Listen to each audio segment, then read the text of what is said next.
Bismillahirrahmanirrahim. Elhamdülillahi Rabbil alemin. Vessalatu vesselamu ala eşrafil enbiya'i vel mursalin. Seyyidina ve maulana Muhammedin ve ala alihi ve sahbihi ecma'in. Allahümme allimna ma yenfa'una ve enfa'na bima allamtana ve zidna ilmen nafi'an ya kerim. Rabbi şrah lana sudurana ve yessir lana umurana ve hlul uqdatan min elsinetina yafqahu qawlana ba'd. Hazırkı ötü turgan temamız akiretke barganda момундар Алла Тааланы көрөт. Ошол биздин мазхаб ошондой. Ал эми башка немелер боло турган болсо, мисалы үчүн өзгөчө биздин муатазила жамаат менен болот негизи. Алар негизи акыретке барганда Алла Тааланы көрө албайбыз деп анан кээ бир аяттарга таянышып айтышат. Ла тудрикул абсар ва хуа юдрикул абсар деген. Демек көздөр аларды көрө албайт деген маанисин алышат. Бирок биз ага жооп беребиз, ага дагы. Ошол туурасында неме шейх жана Батул Амалиде келгендей ярохул муъминуна бигайри кайфин ва идракин ва дарбин мин мисали дейт. Акыретке барганда мусулмандар Алла Тааланы, момундар Алла Тааланы көрүшөт дейт. Бирок кандай болот дейт? Кайф жок, кандай болуп, мисалы үчүн жакын болобу, алыс болуп турабы, же ал нар жакта турабы, оң жактабы, сол жактабы деген нерсе жок дейт. Кайф жок. Ва идракин ва дарбин мин мисали, эч кандай бир мисал кылып неме кылбайбыз. Мисалы үчүн сени көрүп аткандай кылып көрөм деп айтпайбыз. Мисалы үчүн Фаяңсауна наима иза раауху, Алла Тааланы көргөндө бүт жана бейиштин жыргалчылыктарын унутуп коет дейт. Фая хусрона ахлил иътизали дейт. Муатазилар кандай немеге ошону акыретке барганда эмне болот дейт. Ушунчалык зыянга учурайт дейт. Анткени неаматтардын эң жогоркусу ушул экен да Алла Тааланын жүзүн көрүү. Бирок булар кээ бирлер айтышат, ушул неме кылганда ушул маселеси себептен көрбөйт деп айтышат. Анткени булар өздөрү башына бул дүйнөдө көрбөйбүз деп атканда, ошол себептен көрбөйбүз деп айтышат. Анан башка биздин акыйда китептерибизде да кирет. Вазим ахи би ру'ятил илахи фи жаннатил хулди била танаhi дейт. О менин бир тууганым дейт, акыретке барганда, түбөлүктүү жашоого барганда Алла Тааланы көрөм деп бекем эътикад кыл дейт. Изил вуқуу жаизун бил акли. Анткени Алла Тааланы көрүү бул акылга алып карай турган болсок, бул жайыз нерсе. Вақад ата фихи далилун нақли. Керек болса анан артынан эмне келип атат? Нақли далил келип кубаттап атат, көрөсүң деп атат дейт да. Ва минху ан юнзара бил абсари била кайфин ва лан хисари. Ошол дагы башка неме Жавхарут Тавхидте кирип атат. Акыретке барганда мусулмандар эмне кылат дейт? Алла Тааланы көрүшөт, Алла Таала көзү менен Алла Тааланы көзү менен көрөбүз дейт. Бирок жана эч кандай кайфсыз, бир жерге чектеп койбостон көрөбүз дейт. Лил-муъминина из bijazul liqad hada wal muhtari dunya sabadat. Анткени бул жайыз нерсеге байланып атат деп айтат. Жанагы Муса алейхиссаламдын окуясын алып келет да. Робби арини анзур илейк дегенде лан тарони деп айтат го. Мени көрө албайсың. Бирок моуну карай турган болсоң, тоonu карасаң, эгерде ордунда тура турган болсо, анда мени көрө аласың дегенде, ошондон эреже чыгып айтышат да. Демек Алла Таала өзүнүн көрүүсүн мумкин нерсеге байлап атат. Wal muallaq ala al-mumkin mumkin деген эреже бар. Мумкин нерсеге байланган нерсе дагы эмне болот экен? Мумкин болот деген эреже бар. Ошондон алып чыгарышат да. Жалпысынан ушундай.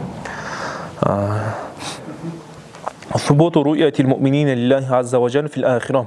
Qawluhu wa ru'yatu haqqun li ahli al-janna. Демек акыретке барганда бейишке кирген адамдар Алла Тааланы көрүшөт. Ошол көрүүсү бул акыйкат. Бирок көргөндө да эмне болот экен? Би гайри ихататин ва ла кайфиятин. Алла Тааланын бүт ихата деген бүт нерсени бүт тарабынан, мисалы үчүн биз китепти көрүп атам да, китепти көрүп атканда бүт тарабынан көрө турган болсом, муну ихата деп коет. Ошол болсо, могу стаканды көрүп аткан болсом, бүт тарабынан көрүүнү ушуну ихата деп коет да. Антип көрө албайбыз. Эмне үчүн көрө албайбыз? Анткени эгерде биз ихата менен көрөбүз деп айтып турган болсок, анда Алла Тааланы биз махтут кылып койгон болобуз да. Бир нерсе чектеп койгон болобуз. Ошол себептен болбойт дейт. Анан кандай болуп көрөбүз? Алыс турабы, же жакын болобу, ортолорду тутсам эмне болот деген нерсе жок. Экиде турат, караңыздар. Ру'ятуллахи субханаху ва таала фил ахирати jaizatun aqlan. Акылга алып карай турган болсоң, бул жайыз нерсе дейт. Эмне үчүн десе, ланнаху таала мавжудун ва куллу мавжудин ясуху ан юра. Анткени бизде ошондой эреже бар. Алла Тааланын көрүүнүн себеби эмне болуп атат? Эмне себептен биз Алла Тааланы көрөбүз деп айтып атабыз? Мавжуд болгондугу үчүн көрөбүз деп атабыз да. Демек, мавжуд болгон нерсе көрүлүүсү мүмкүн нерсе, мүмкүн болот. Ваджибатун шар'ан, алем шариаттын немесинин көз карашын карай турган болсок, шариатта накыл келгендиктен важип болот. Ли уруди нусуси би хусулиха, акыретте көрөсүңөр деген бир нече настар келген дейт. Кала имам Абу Ханифа рахимахуллах, валлаху таала юра фил ахирати ва ярахул муъминуна ва хум фил жаннати. Не менен көрөт десе, бейиште туруп не менен көрөт десе, би аюни руусихим, көздөрү менен көрөт дейт. көздөрү менен көрөт. Bila tashbihin wala kayfiyatin. Бирок кантип көрөт? Ал биз анын ал жагына кирбейбиз. Демек, асл ру'я бар. Бирок анын кайфияты кантип көрөбүз? Ал мажгул нерсе, муташабихтерден. Вала якуну байнаху ва байна хулқихи масафатун. Бирок бүгүнкү күндөй болуп, жанагы биз бир адамды көрүштүн ортолукта аралык болуш керек, өтө алыс болуп кетпеш керек, өтө жакын болуп кетпеш керек деген шарттар болот да. Ал шарттар бияк акыретке барганда ал нерселер жок болот. Ва qala айдан фи китабихи ал-васия ва лиқау Аллахи таала ли ахли al-jannati bila kayfin ва la tashbihin ва la jihatin haqq деп келген дейт. Демек, акыретте барганда көрүшөт дейт. Кама натаqa bihi al-kitab. Демек, ошо Кур'ан-ы Каримде келгендей, демек, аларды көрүштүгү бул акыйкат. Вужуху yawma idin nadira ila rabbiha nadira дейт. Демек, акыретке барганда адамдардын, ошол мусулмандардын жүздөрү эмне болуп турат дейт? Надира дегенин мааниси эмне деп атат? Надира дегенин мааниси ушунчалык неме жаркылдаган, ушунчалык жаркылдаган, ушунчалык сүйүнгөн. Эмне себептен сүйүнүп турат дейт? Акыретте Алла Тааланы көргөндүктөн сүйүнүп турат дейт. Ушундуктан. Ва хукка лаха ан танзур ва хия танзур иля раббиха дейт. Алла Тааланы көрүп турган убакта ошол жүздөрдүн жүзүндө жылмаюу болуусу, сүйүнүч болуусу, жаркырап туруусу бул важип. Ошол убакта кантип сүйүнбөй коёт деп атат да. Ошондой болуп турса дейт.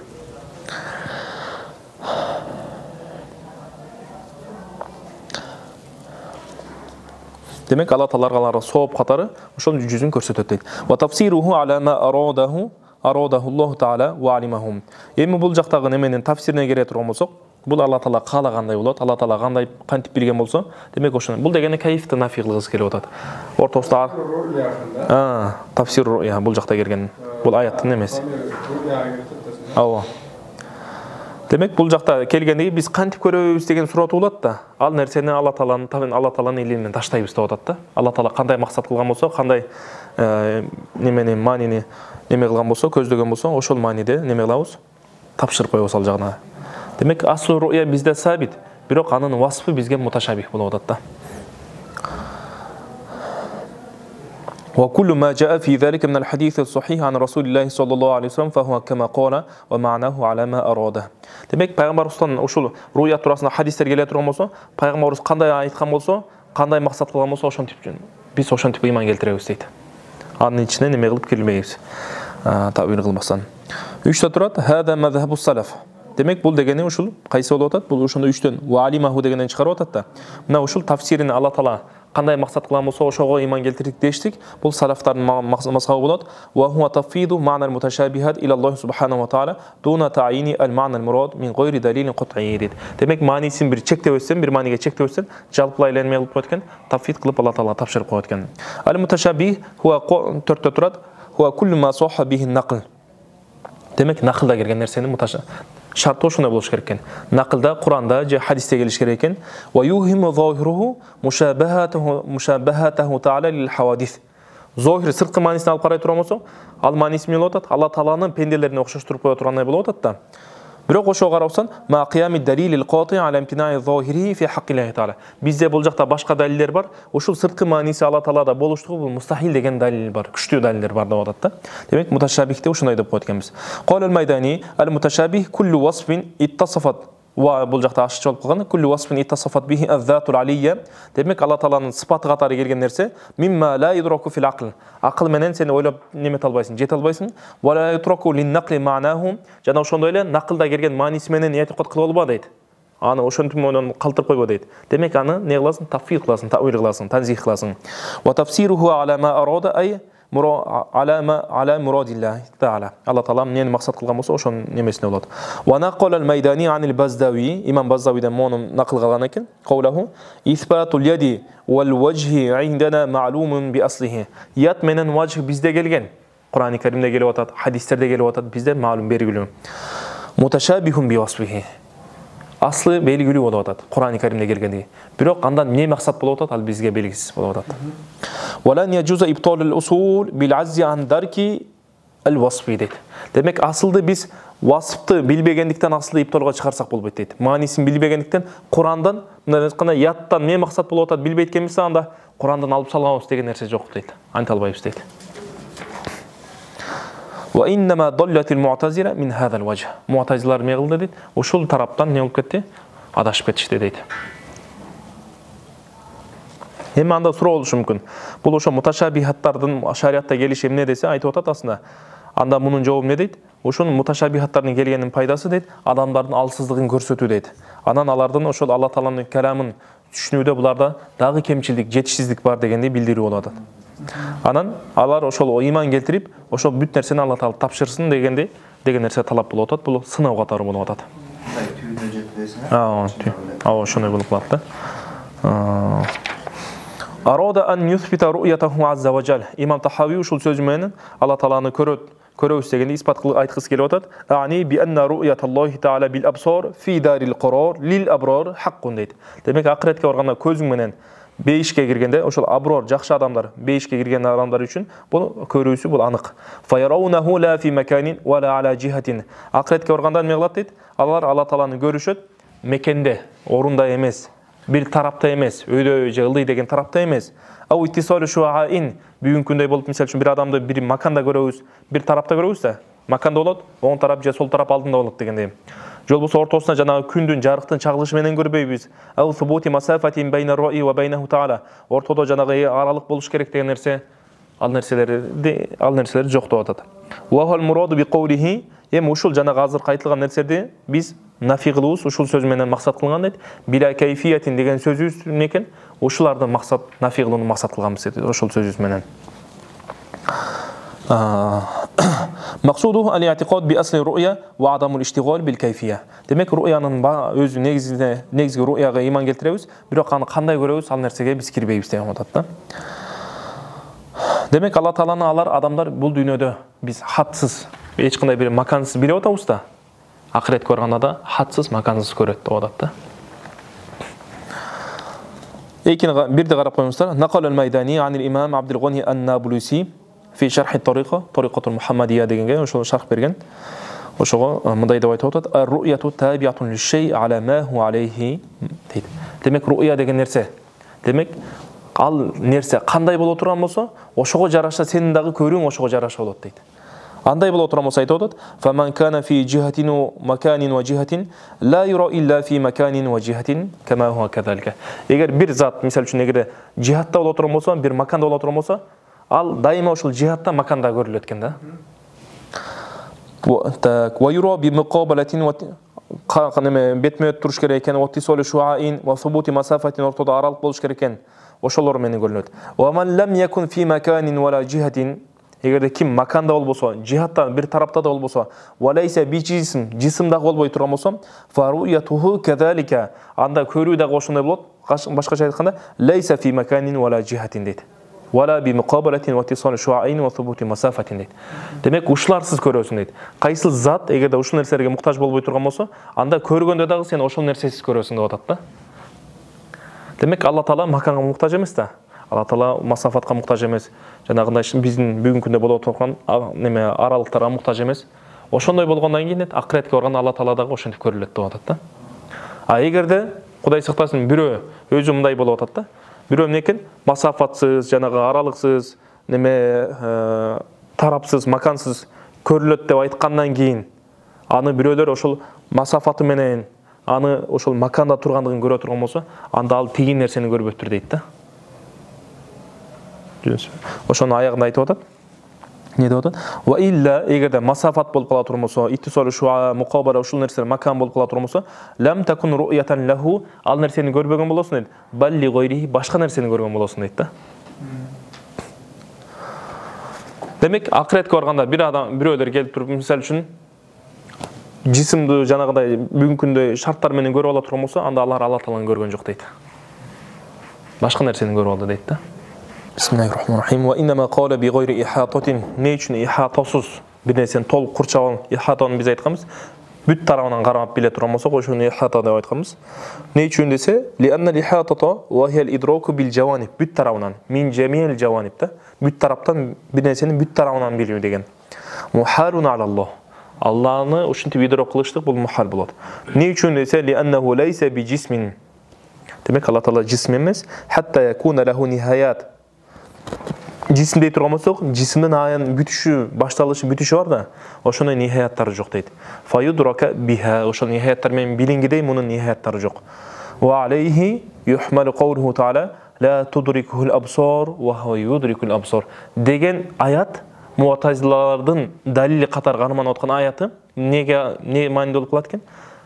Идрог бил ихата деген мааниге алып барат экенбиз. Демек, ла тудрикул абсор дегенде туура биз дагы ушуну айтабыз. Бул жанагы немеде адал бахс бар муназарада киргенде экөө тең. Суннидагы муътазилдагы ушул далилди алып келип туруп, сунни эме кылат? Руя жайыз деп айтат. Тиги келет да ушул аятты алып келет дагы руя жайыз деп айтат да. Руя жайыз. Тигинен важибул истидал кайсы болуп атат? Алла Таала бул жерде эмне кылып атат? Ла тудрикул абсор. Алла Тааланын ошол көздөр адамдар бүт тарабынан көрө албайт. Бүт тарабынан көрө албайт десе, анда демек бир тарабынан көрөт деген нерсе чыгып калат да. Деп ошентип далил алат. А булар боло турган болсо, аны эмне кылат? Жалпы руяга алып барып коет да. Негизи көрбөйт деген мааниде кылып коет. Экөө бир эле далил алынышат да.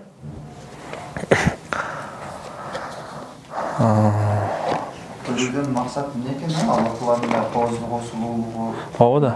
Ооба, сулуулук. Бейиштин эң улуу, эң жогорку рахаттары ушул болуп атат да. Эң жогорку неамат болуп атат.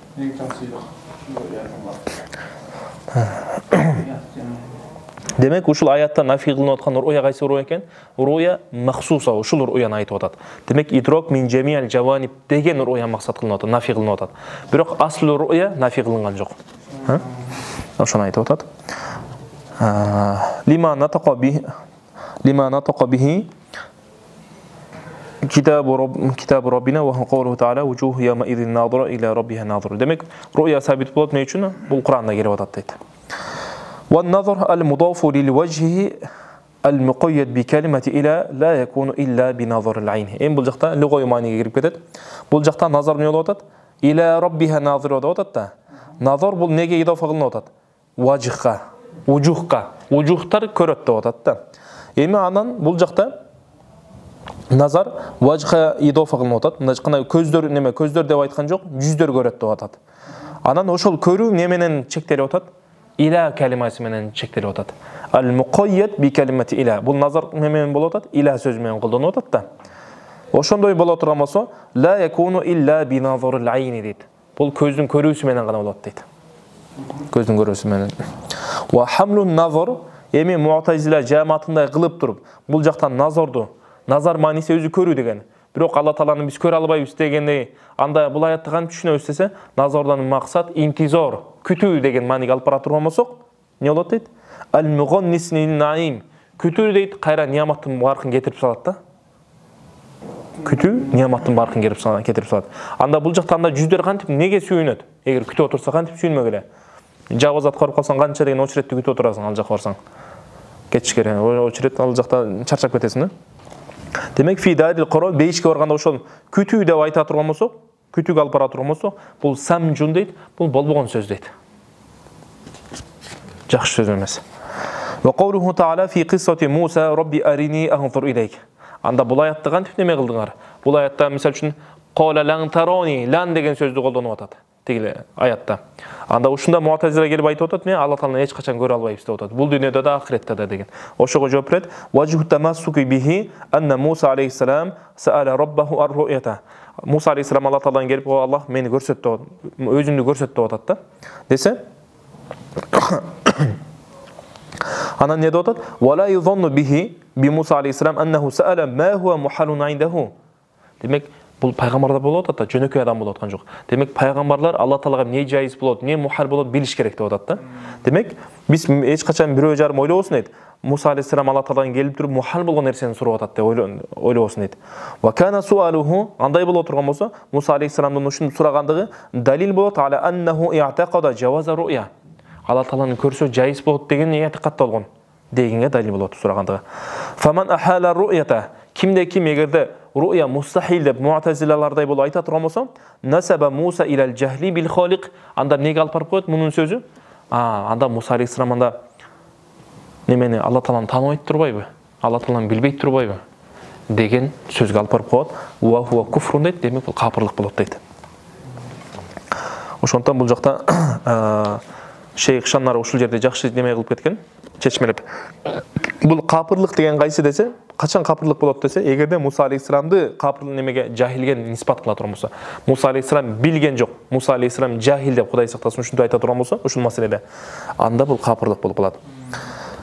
Бирок эгерде жөн эле мындай руя мустахил болот деп муатазилаларды кылып айта турган болсом, бирок бул неге истилзам кылып атат? Бул неге алып барып атат? Жахилдик деген натыйжаны берип атат да. Билбей койду дегенге алып барып атат да. Ошондой болсо деле дейт, бул капырлык эмес дейт. Бул өзү капырлык болбойт. Бирок ошол айтып аткан сөзү өзү капырлык алып барып атат деген мааниде болуп атат да. Ошондон айтып атат, жанагы лазимул мазхаб лейса би мазхаб илля иза илтазама сахибуху. Илтазамаху сахибуху. Өзү илтизам кыла турган болсо, ва кана лазиман байинан ва мужман алейхи. Лазим байин боло турган болсо, анан кийин не болсо, башкалар да ошол неме бир пикирде келе турган болсо, ушуну айткан адам капыр болот деген пикирде болсо.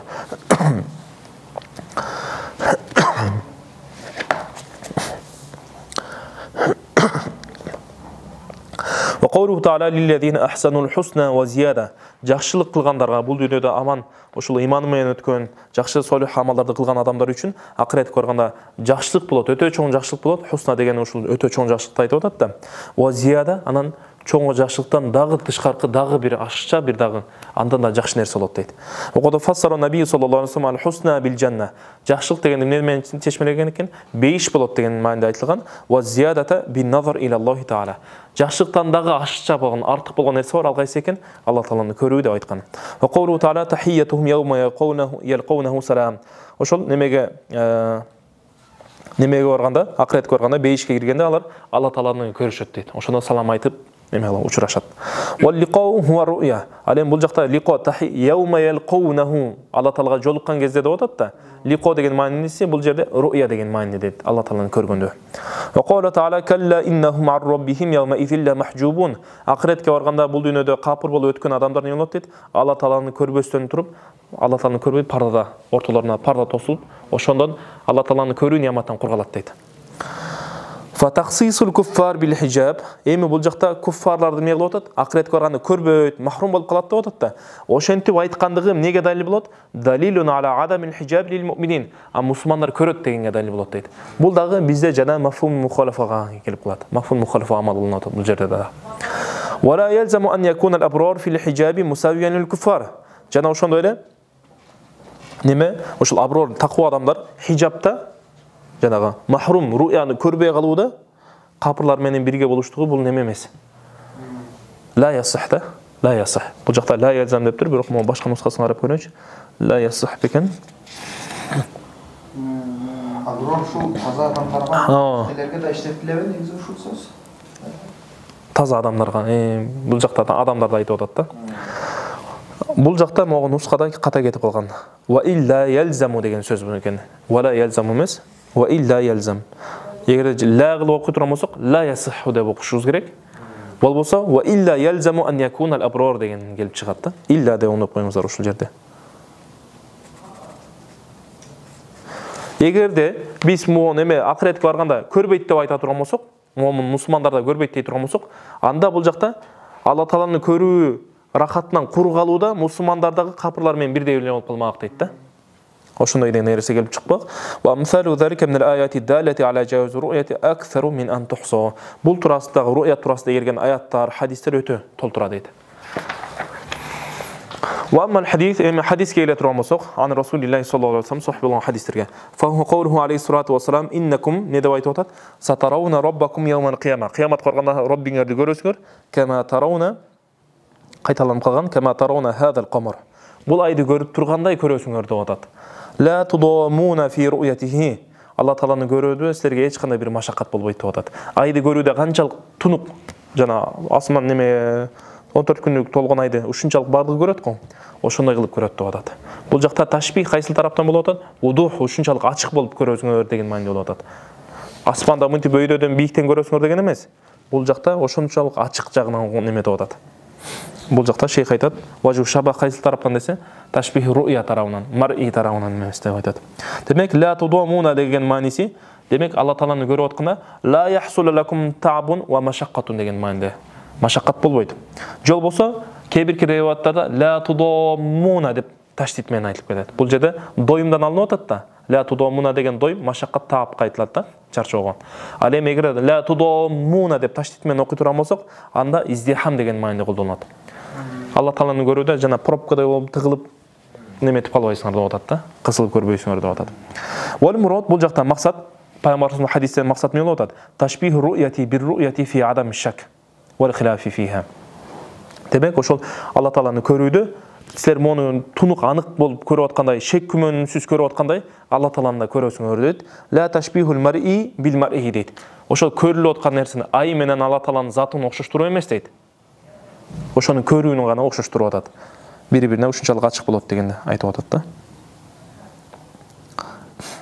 وقوله صلى الله عليه وسلم إذا دخل أهل الجنة الجنة بيشتر بيش كيرجنده قال يقول الله تبارك وتعالى تريدون شيئا أزيدكم سرداغ أشتا بنسان قال يسنارو دегенде فيقولون ألم تبيض وجوهنا biz жүздөрү үстү нурдан тутпадыңбы ألم تدخلنا الجنة бейишке киргизип وتنجنا من النار тозоктон курткарбадыңбы дегенде айтат дейт. قال فيكشف الحجاب демек Алла Таала хижабты ортодон тосмон алат да. فما أعطوا شيئا أحب إليهم من النظر إلى ربهم عز وجل. Демек ошонча нияматтарды неме кылгандан кийин дагы Алла Таала жүзүн көрсөткөндө буларга ушунчалык чоң ниямат болот дейт да. Мындай нияматты буга чейин көрүшкөн эмес дейт. Кудай Таала баарыбызга насип кылсын. Алла Таалам жүзүн көрүштү. فَيَنْسَوْنَ النَّعِيمَ إِذَا رَأَوْهُ فَيَا خُسْرَانَ أَهْلِ الْإِعْتِزَالِ дейт. Демек ахиретке барган адамдар ошонча нияматтарды көрсө дагы унутуп коет дейт. Алла Тааланын жүзүн көргөндө дейт. О, бул неме муатазилардын немеси зыяны кандай дейт. Кандай чоң зыянга учурады дейт. Бул муатазилар көрбөйбүз деп отуруп дейт.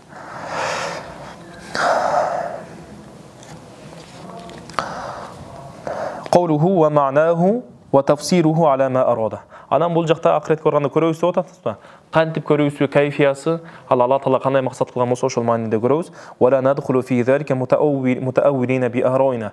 Өзүбүздүн оюбуз менен келип тавил кылып неме кылбайбыз. Бул жакта неме аро рою дегенден алынган да. Рою деген нерсе бир нерсе өзүнүн иштихады менен, мейнети менен, аракети менен бир нерсеге барып токтоло турган болсо ошону рою деп коет экен.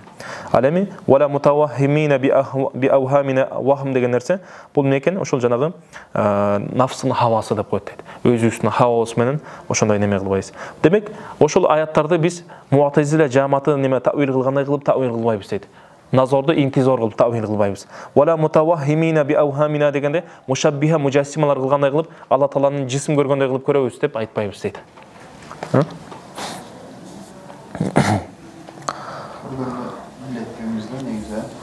İnşallah.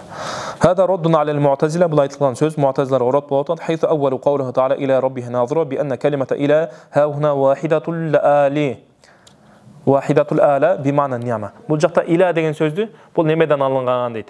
Бул харфы жар эмес, бул ысым деп айтышкан дейт. Ысым болсо кандай ысым десе, ошол ала деген алаихи деп биз колдонобуз, алаихи дегени. Ва шукру ала алаихи деп келет го. Демек Алла Тааланын нияматтары деген мааниде да. Ошол ниямат ала дегендин бирдиги деп айтышат дейт.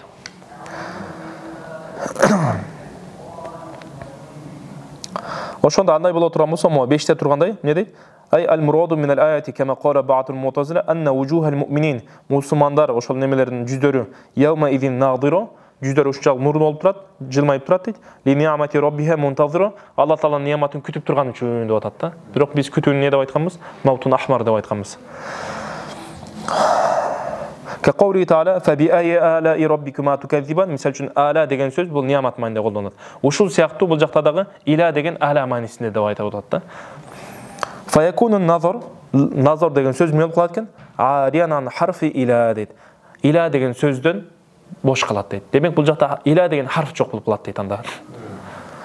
فيكون المعنى анда булардын айтышына караганда эмне болуп калат? وجوه يومئذ ناظرة إلى نعماء ربها إلى Nama деген ala-i rabbiha.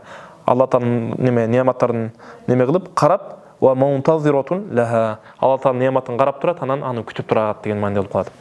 Wa hada ta'wilun, ушул кылган ta'willeri эмне дейт? Ta'wilun ma ba'dahu fasad. Өтө ушунчалык фасид болгон ta'wil дейт. Жол болсо башка нускаларда келгенде ma bu'dihi fasadun. Ушунчалык алыс ta'wil болуп атат. Ошондой болсо дагы фасид болгон ta'wil болуп атат. Эмне үчүн десе? Li'anna hamlan nazar 'ala al-intizar الذي هو موجب للحزن. Demek nazardı körүү дегенди сен интизор маанинде колдонуп турган болсо, интизор мен талап кылат экен, эмне алып барат экен? Хозун алып барат экен.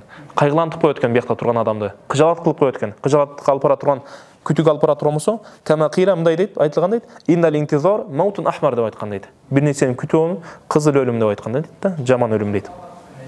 Фи дари сурур, өзү бейишке баргандан сүйүнүш керек эле, кайгы капа болбош керек эле ал жака. Эми ошо бейишке барганда дагы ошондой неме кайгы капага батат деп айткандык, бул самжун дейт, бул болбогон жаман сөз дейт да. Ва хамлухум ала та'вилил фасид ва хамалахум ала та'вилил фасид. Ушул та'вилге алып барып не алып барып койду десе, вахмум ал-батил. Булардын туура эмес ой жүгүрткөнү болуп атат. Вал хава аллати хия минал мухликат, жана булардын каалоолору болуп атат. Нафси каалоолор болуп атат. Бул хава дейт, мухликаттардан болот дейт. Хайсу тараку ат-тарик ал-вадих ва табаул хава дейт. Ачык болгон жолду таштап койду, ачык болгон далилдерди таштап туруп, хаваларын, акылдарын өзүнүн немесине эришип кетти дейт. Qawluhu fa innahu ma salima fi dinihi illa man sallama lillahi wa rasulihi wa radda ilma mashtabaha alayhi ila alimihi deydi. Demek hiç bir adam dininde salim bolup, dininde aman kalbayt deydi. Эгерде ошо Аллага тапшыра турган болсо, Алла Таала эмнени максат кылган болсо, ошону тапшыра турган болсо, жана пайгамбар саллаллаху келген хадистердин бардыгын пайгамбарыбызга тапшыра турган болсо, анан ошол муташабихат болуп калган, максаты менен жете албаган нерселерди Алла Таалага тапшыра турган болсо, мен билбейм, Алла билет дей турган болсо, демек ошол гана дининде салим болот дейт, аман калат дейт. إنما قال ذلك бул сөзү эмне үчүн айтып атат десем, لأنه يجب على كل مكلف أن يسلم بما ثبت كونه من الله ومن رسوله дейт. Демек Алла Тааладан экендиги анык билине турган болсо, пайгамбардан экендиги анык билине турган нерселердин бардыгын не кылыш керек экен? Тасдыкташ керек экен, моюн сунуш керек экен. Савон алима хикматаху фихи ау лам ялам. Мейли ошол нерсенин хикматын билсин, сырын билсин, билбесин дейт. Вала ярудда залика бисабаби адами идракихи. Ал нерсени мен акылым жетпей койду деп кайтарып койбош керек экен. Азыркы Муътазила жамаатындай болуп. Экиде турат. Лейса куллу ма ла юдрикуху ал-акл гайра мавжуд. Акылдын билбеген нерсени, акыл билип жетпеген нерсенин бардыгы жок деген нерсени түшүндүрбөйт дейт. Валайса мина саваб ан яруда ал-инсан ма ла юдрикуху би аклихи. Өзү түшүнө албаган нерсени мен акылым кабылбай атат, анда демек бул жок деп айткандыгы туура эмес болуп калат дейт. Эмне үчүн? Айтып атат. Лианна даиратул вужуд аамму мин даиратул виждан дейт. Демек, адамул виждан ла ясталзиму адамул вужуд деген эреже бар. Сен бир нерсени таппай калсаң эле жок деген нерсени түшүндүрбөйт. Мисалы үчүн бир жерде келип туруп, ушул жерде бир нерсе бар экен, алтын бар деп койлу. Алтынды изеп таппай койдук. Бирок алтын бар өзү, бирок жок дегенди түшүндүрбөйт да. Бул жерде дагы сен бир нерсени түшүнө албай койсоң, ал болду, жок деген нерсени түшүндүрбөйт дейт. Вала аджу анил идрак дейт. Демек, билбей калдыңбы? Билбей калгандыгың мынакей ошол сенин жакшы бир адам экениңден кабар берет. Билбегениңдин өзүңдүн чегиңди билгениң болуп эсептелет да. Вала ярудда бидалика вала ярудда залика бисабаби адам идраки, неме кайтарып салбаш керек. Фа инна уқул ал-башар не себептен кайтарбаш керек десе, адамдардын акылы касиратун ан идраки хикамилла. Алла Тааланын сырларын билүүгө толук биле албайт дейт. Не үчүн толук биле албайт? Айтып атат. Лианна ал-акла жуз'ун мин ажзаил алам. Акыл деле бул аламдын бир бөлүгү болуп атат. Фа кайфа юхиту би хикамир рубубия. Алла Тааланын сырларын бул кантип билмегиле? Өзү бир аламдын бир бөлүгү болуп аткан болсо. Фаман арада саламата динихи, эгерде диним саламат болсун дей турган болсо, яжибу алейхи ан ярудда илма маштабаха алейхи илаллах. Демек, билбеген нерсесин Аллага тапшырсын.